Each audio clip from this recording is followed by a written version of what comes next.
Je me ferai teindre en blonde si tu veux. Bonsoir à tous, bienvenue sur La Première. Les Jeux de Paris 2024 sont officiellement ouverts. Marie-Josée Pérec et Teddy Riner, deux ultramarins, ont allumé la vasque olympique ce matin. 4 heures de spectacle mariant art et sport. 12 tableaux se sont enchaînés pendant le défilé des délégations. 206 pays ont paradé le long de la Seine. Si à Paris la pluie était de la partie, il a fait très beau ce matin à Atimaono pour la cérémonie d'ouverture de l'épreuve de surf des Jeux Olympiques en présence des 48 athlètes de la compétition qui débute demain. Nous serons en direct de Teahupo'o dans ce journal. Delphine Poudrouk sera aux côtés de Barbara Martins-Nio, responsable du site de Tahiti pour le comité d'organisation de Paris 2024. Nous ferons un point sur l'organisation à la veille du jour J. Dans l'actualité également, une autre fierté pour la France. Les marquises sont désormais inscrites au patrimoine mondial de l'UNESCO. Les valeurs culturelles et naturelles de l'archipel sont désormais reconnues et protégées. Et puis à Mahina, c'était aujourd'hui le dernier entraînement de 7 jeunes coureurs cyclistes polynésiens en partance pour la Nouvelle-Zélande. La nouvelle est tombée sur X la nuit dernière. Les îles Marquises intègrent le patrimoine mondial de l'UNESCO. Les 6 maires de l'archipel, les 6 Hakaiki, ont appris la nouvelle ensemble puisqu'ils sont tous sur place à New Delhi en Inde pour assister au comité du patrimoine mondial. Quelles ont été les réactions à Tahiti ce matin? Est-ce que cette reconnaissance internationale va changer la vie des Marquisiens? Regardez ce reportage de Chiquita Teiva et Jacques Damour. La mystique baie des Vierges à Fatouiva fait désormais partie des trésors naturels au patrimoine de l'UNESCO, mais pas seulement. Ce classement concerne une vaste superficie englobant les zones maritimes et terrestres réparties sur tout l'archipel des Marquises. Après 15 ans de bataille, c'est une victoire que les 6 maires des Marquises sont en train de savourer à New Delhi. Il faut rendre hommage à tous ceux qui ont œuvré depuis l'époque de Lucien Kimitete jusqu'à aujourd'hui pour que ce classement aboutisse. Maintenant, il faut le faire vivre, ce classement. Il faut s'occuper des sites, il faut mettre en place toutes les règles qui sont afférentes à ces classements UNESCO. On en a un peu l'expérience avec Tapu Tapu Atea, puisqu'on a déjà eu Tapu Tapu Atea il y a quelques années classé au patrimoine mondial de l'UNESCO. On va faire en sorte que ce deuxième classement, qui va en amener d'autres, j'en suis sûr, soit une réussite. Outre ces sites archéologiques uniques au monde, ce sont aussi les plantes et les oiseaux endémiques de l'archipel, comme le pihiti, que l'on retrouve qu'à Uahuka, qui seront désormais protégés. Et ça va nous obliger nous-mêmes à mettre en place des plans de gestion et de renforcer la protection de nos sites naturels et culturels aux Marquises. Ce classement est un label qui permettra assurément aux Marquisiens de solliciter d'autres organisations internationales pour les aider à préserver leurs biens naturels et culturels. Les 6 maires des Marquises, je vous le disais, sont à New Delhi pour assister au comité du patrimoine mondial de l'UNESCO. Ils ont donc appris la nouvelle sur place. Je vous propose d'écouter la réaction de Joseph Kaiha, le maire de Uapo'o, au micro d'Axel Mézinel. L'idée ici en Inde, à New Delhi, était vraiment un moment historique. Avec toutes ces années de travail qui a été mené avec tous les experts, la communauté marquisienne et tous les gouvernements qui se sont succédés, j'ai eu comme impression que les Marquises ont été portés au sommet de l'Himalaya, ici en Inde, et puis de cette reconnaissance à l'échelle de l'humanité, donc des valeurs culturelles et en même temps des valeurs naturelles pour notre bel archipel des Marquises. Et qu'est-ce qui a fait la différence selon vous pour cette inscription des Marquises au patrimoine mondial de l'humanité ?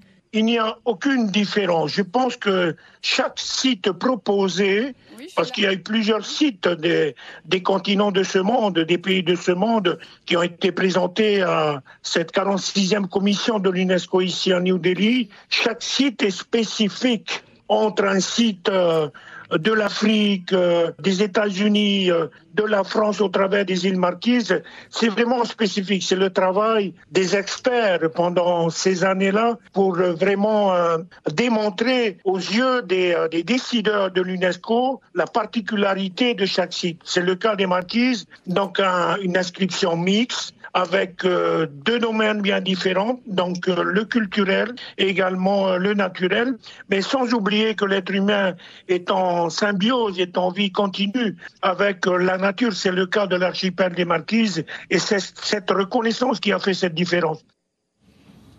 Allez, place maintenant à notre page consacrée à l'épreuve de surf des Jeux Olympiques de Paris 2024.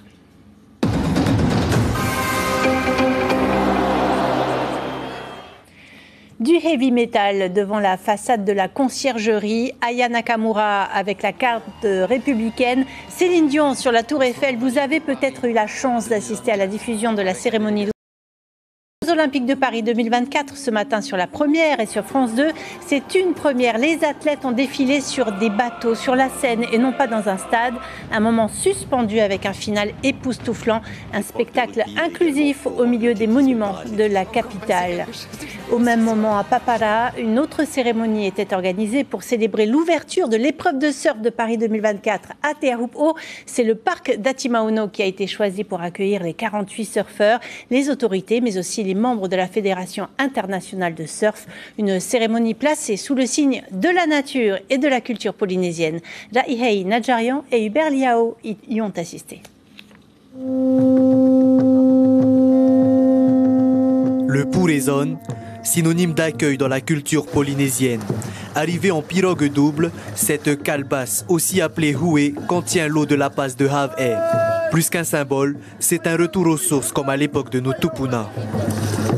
Quand on a quitté Montagne à la Lune, elle était encore là. On savait où exactement où on allait. Et puis ce matin, le vent a été coupé. Et au moment du départ, le vent nous a poussés. Qu'est-ce que je suis fier. Nous sommes sur une terre des Tewa. C'est les enfants des Tewa qui ont l'honneur. Okay? À aucun moment on sera divisé. Aujourd'hui encore, on s'est réunis dans les plus grands événements. C'est un symbole très très fort. Après l'accueil traditionnel, place à la cérémonie du sable. Les 21 délégations ont en main un verre rempli de sable de leur pays d'origine. Ils le déversent dans ce contenant, marque d'union et de respect. Le public, lui, est conquis. C'est une bonne chose, hein? C'est une bonne chose pour nous, la Polynésie, comme je viens de le dire. Hein? Mais tu sais, la vague critique, hein? Elle est à Tiopo, et de toute façon, la naissance du CEP et du Tichin. On n'a jamais vu ces trucs-là comme ça, c'est la première fois quand je viens des Marquises. Non, c'est bien avec l'ambiance des gens, et avec tous les gens d'étrangers, là ça va. Rahiri, orero, chant et danse, ils sont plus de 150 à performer sur scène. Tous ces artistes sont originaires de Papara, Tevayuta ou encore de Tayarapu Ouest. On a préparé un OTA et une danse sur un tarava aussi, et qui ont rapport avec les Jeux Olympiques et surtout le surf. L'honneur de représenter Papara, on représente d'abord Papara avant de représenter Tahiti. Et c'est vraiment une fierté. C'est un moment unique également. Le temps d'un instant, la culture polynésienne a brillé aux yeux du monde entier. Un événement historique qu'il sera peut-être possible de revoir dans 100 ans, étant donné que les derniers Jeux organisés à Paris datent de 1924. Et après la cérémonie d'ouverture, la compétition doit démarrer demain. Le coup d'envoi dépendra des conditions météo et de la célèbre vague. À terre comme en mer, tous les participants sont-ils prêts? Élément de réponse avec Delphine Poudroux et Mélissa Chong. La vague de Te Ahupu'o n'aura jamais été aussi scrutée par le monde entier.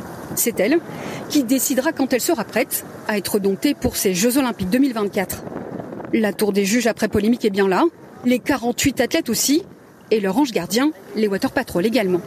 Ça fait déjà une semaine qu'on est sur le plan d'eau à régler à prendre nos repères en fait, hein, et que chacun est bien en tête la place qu'il a, la position qu'il a, et puis voilà, là on est prêt. À Te Ahupu'o, le comité des Jeux est prêt lui aussi à démarrer la compétition. De l'hébergement au transport et jusqu'à la restauration, tout est enfin opérationnel. On a fini par trouver un prestataire un peu en dernière minute, mais ce prestataire a été génial. Il a pu monter sa propre cuisine sur le domaine rose et donc accueillir plus de 450 personnes tous les midis, que ce soit pour le petit déjeuner, mais aussi pour le déjeuner. Côté public, à côté des anneaux olympiques, les touristes sont prêts, mais juste un peu frustrés de rester derrière des barrières. On n'a pas les tickets, alors on a juste pu avoir accès à cet endroit et pas plus loin, quoi. C'est vrai qu'ici, ça serait bien de pouvoir accéder plus loin. Mais c'était bien quand même de voir la ville et de voir Te Ahupu'o. Aux Jeux Olympiques, les quelques 1500 habitants de Taupo s'y préparent depuis longtemps. Car à cette compétition, se sont ajoutés les bouleversements qui vont avec. J'ai vu par devant, ils ont beaucoup changé aussi. Ils ont fait des chapiteaux, des parkings. C'est bien aussi, oui. Mais après, je ne sais pas si ça va servir. Et pour moi, ça ne va pas me servir dans tous les cas. Aujourd'hui, 4 ans après avoir été sélectionné comme site olympique pour les épreuves de surf, Tahiti n'aura jamais été aussi prête pour la compétition. Et je vous propose de retrouver tout de suite Delphine Poudroux en direct de Teahupo'o. Bonsoir Delphine, on est à quelques heures maintenant du lancement des compétitions. Est-ce qu'il y a une ambiance particulière au PK0 au bout de la route ?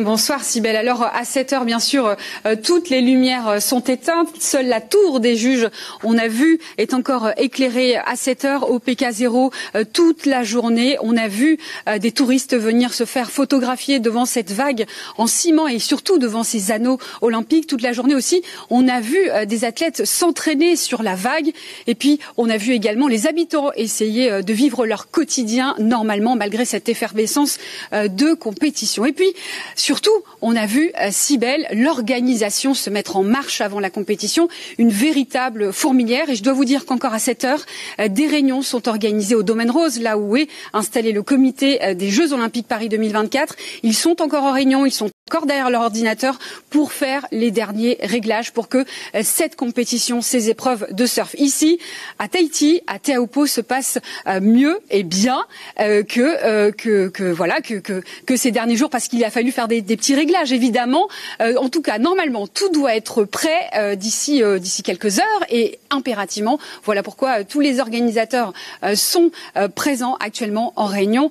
Place désormais à la compétition. Merci beaucoup Delphine, merci également à Mélissa Chong derrière la caméra.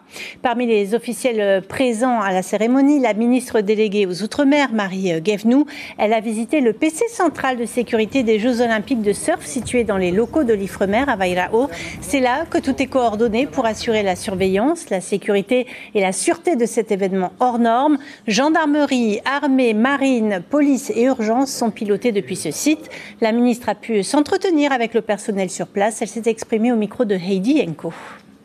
La cérémonie, les épreuves organisées à Paris, mais aussi ici en Polynésie française, c'est une gageure.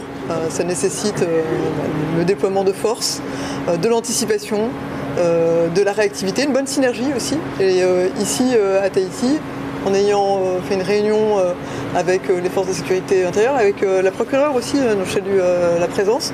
Mais on voit qu'avec l'ensemble des services de l'État qui sont mobilisés pour la réussite de ces Jeux, eh bien, les spectateurs et les athlètes peuvent profiter de ces Jeux en toute sérénité. Il a travaillé avec la World Surf League sur la Shiseido Tahiti Pro ou encore avec Polynésie la première lors de la Hawaii Kinui Va'a. Maiko Mu, informaticien de profession, est un passionné d'images aériennes. Il pilote des drones depuis plus de 10 ans maintenant. Son parcours est assez atypique et ses images font actuellement le tour du monde. Maruki Duri, Dylan Fels et Patrick Tinsing l'ont rencontré à Teahupo'o.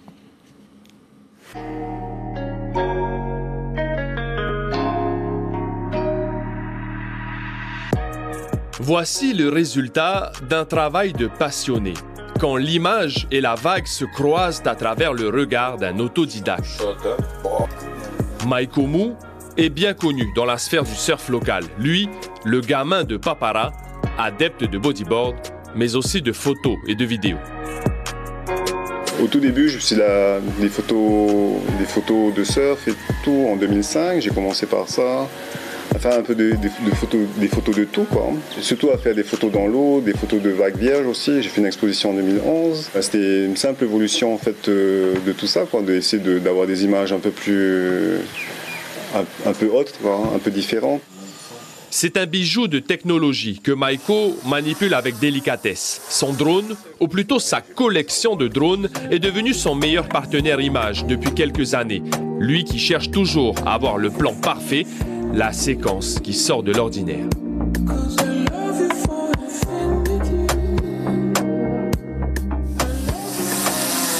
Le fait d'être prêt, ça donne de l'adrénaline et ça se travaille sur le temps, quoi, parce que c'est pas, je trouve que c'est pas si évident que ça, quoi, de voler près des surfeurs, quoi, sans sans avoir peur qu'il y ait un accident, quoi. Après, il y a d'autres paramètres qui rentrent en jeu, parce que quand tu es prêt, il faut faire attention au bol ouest des fois, que tu vois pas, et qui peut happer ton drone aussi. Malheureusement, Maiko ne mettra pas ses talents de droniste au service de Paris 2024. Mais une fois les Jeux terminés, il continuera d'immortaliser les meilleurs swells à Teahupo'o. Et la télé du surf, c'est bien sûr la première. Demain, dès 6h45, Maruki Duri sera aux commandes avec toutes nos équipes et consultants pour vous faire vivre le premier jour de l'épreuve de surf en direct de Teahupo'o. Et voilà qui referme notre page consacrée aux Jeux Olympiques.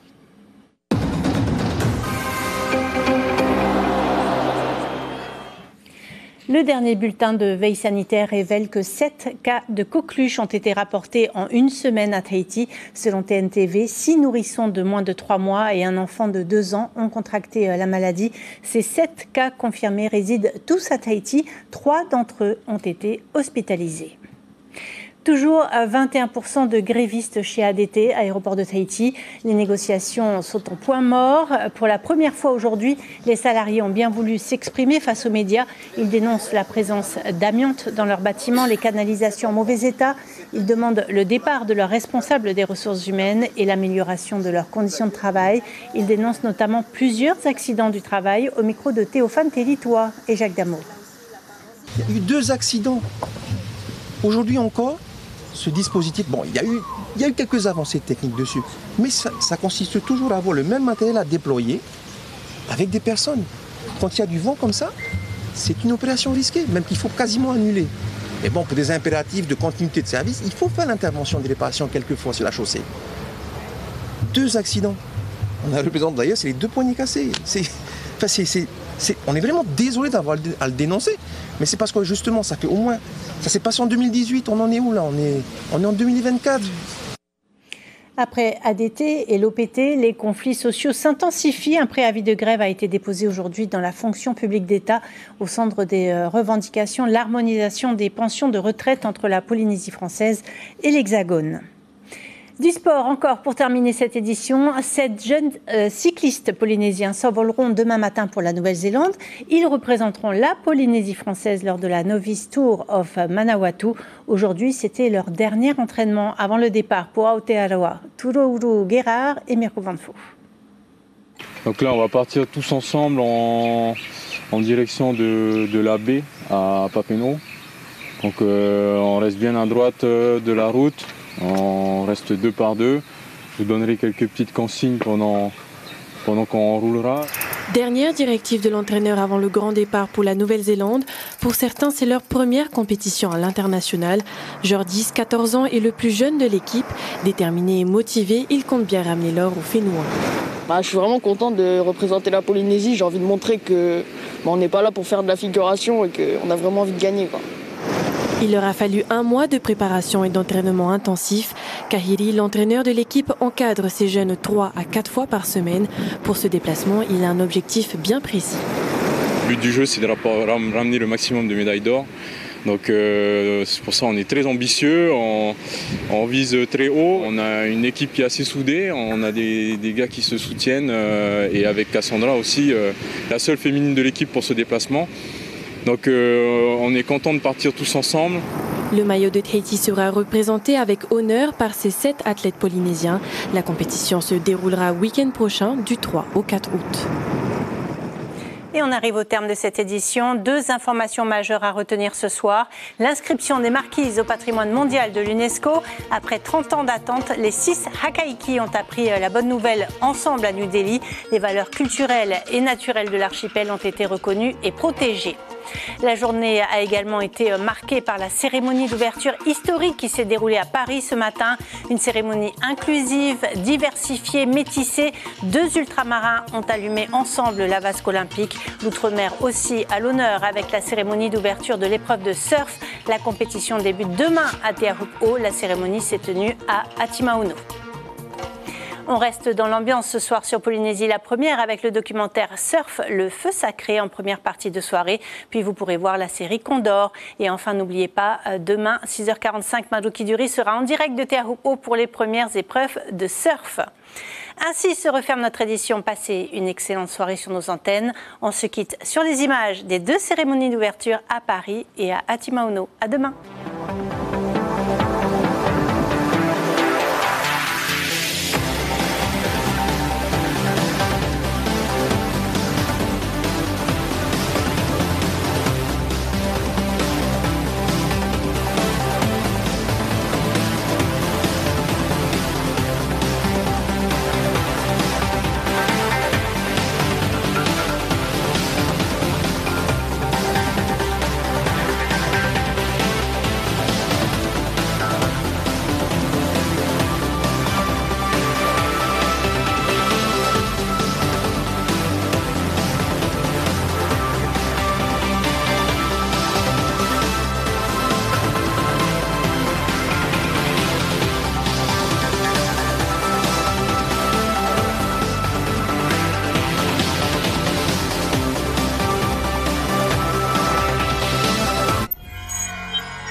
Retrouvez ce programme en replay sur notre site internet.